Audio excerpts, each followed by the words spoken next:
It's October. Let's get HalloWeird. Hi guys, and welcome to another instalment of my HalloWeird series. Today we're going to be looking at the Green Children of Woolpit. Now, for some background information, Woolpit is a small village. It's not quite a town, but it's a village. It has really nice amenities, it's beautiful, and it is just around Bury St Edmunds, if you know where that is, so sort of north mid Suffolk.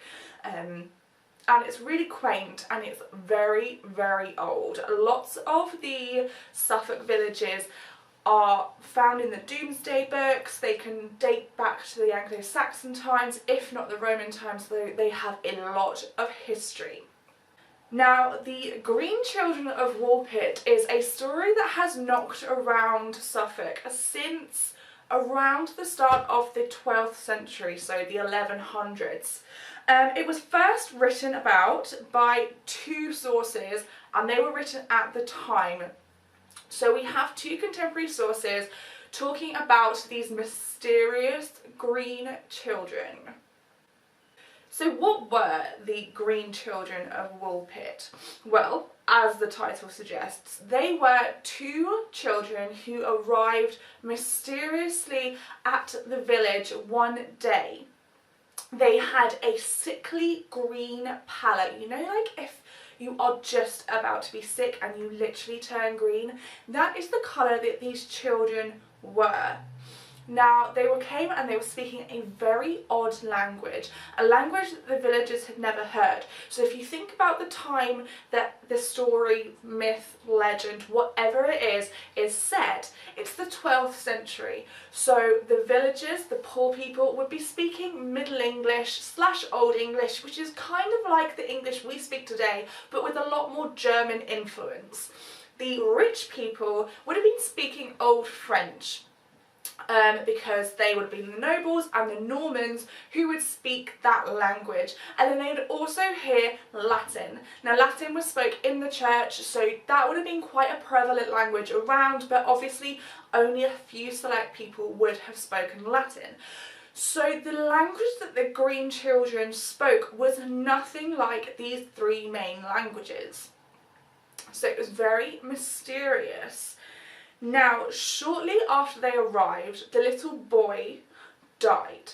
So there was an older girl and a little boy, and the little boy died quite mysteriously, but as the time was, children did die. Now the girl, she sort of flourished and she got adopted into the village, and she began to speak English, and she became friends, and she was adopted into a family, and they called her Agnes. Now Agnes, she said that they came from the land of St Martin's Land. Now, St Martin's Land obviously does not exist. It's not on a map, it doesn't have any sort of connotations that this is a different country or a principality or even like a town or country that is nearby.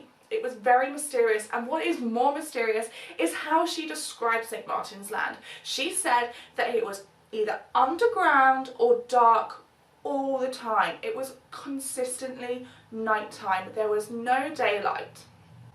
Now Agnes, she grew up and she became a normal person. She lost the green in her skin, she got a normal, you know, Caucasian skin tone, and then she grew up, she moved to, I believe it was King's Lynn or Norwich, it was somewhere in Norfolk, and she married quite a prominent man. He was, I can't remember if he was a merchant or something like that, but he had some money, he wasn't a poor peasant, and she married him, and because of that, that's how the story got back to him, got back to our writers, and got to our sources that we have found today. And even the king himself, who at the time I want to say was King Stephen, but I'm not sure. Well, did we ever have King Stephen? It's very complicated. Go and read your English history if you want to know about that.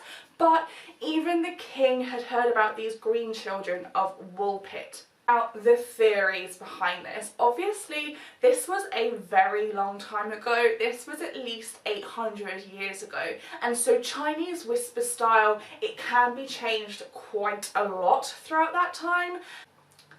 Now, do we really think that two children with green skin mysteriously turned up in a little village in Suffolk? I think there are probably some more reasonable explanations about this. So I'm going to explore some. Number one, it wasn't actually their skin that was green, it was their clothing. Now, the Dutch at the time wore a lot of green. Now, the Dutch language is very weird. No offence, Dutch. But it sounds very weird, it sounds very exotic and quite foreign to an English, even an Old English ear. So was that it? That they actually were Dutch? They had green clothes, maybe perhaps the dye ran off onto them, we don't know. Because of course Suffolk is very close to the Netherlands, it isn't that far. There are ferries today that go from Felixstowe across the channel. So could it be that their parents died and that they found their way into Woolpit? Logically it is quite far, but equally it's not too far-fetched. Another theory from modern science says that they had a disease called chloriosis. Don't know if I'm pronouncing that correctly, but it's a bit like chlorophyll or chloroform. It has that green tinge to it, and it's caused by a very poor diet, and it would literally turn your skin a pale green. Now, if they really were poor, they wouldn't be able to afford a full nutritious diet like the other people. And it's odd that the boy unfortunately died, but the girl, Agnes, as soon as she started eating well, the green went.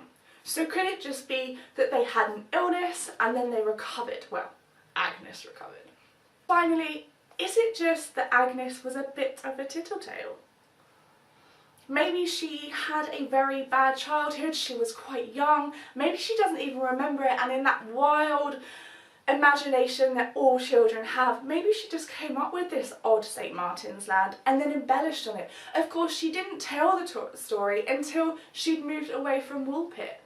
So we don't actually have any accounts of people from Woolpit saying that these were green children. We just have Agnes's word for it. So maybe in her head she was a green child.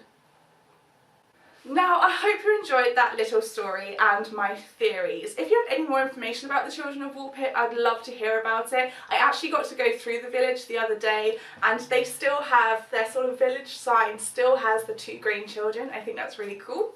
If you have liked this video, then please give me a thumbs up. Comment down below, I'd love to hear your theories. I also have some other Suffolk videos coming up. They're all about Halloween and they're all about weird goings on that happen in the county. If you really like this video, then please hit the subscribe button. I'm really making the effort to upload lots and lots before the end of the year, and I'd really like it if you came along with me. Until next time guys, bye!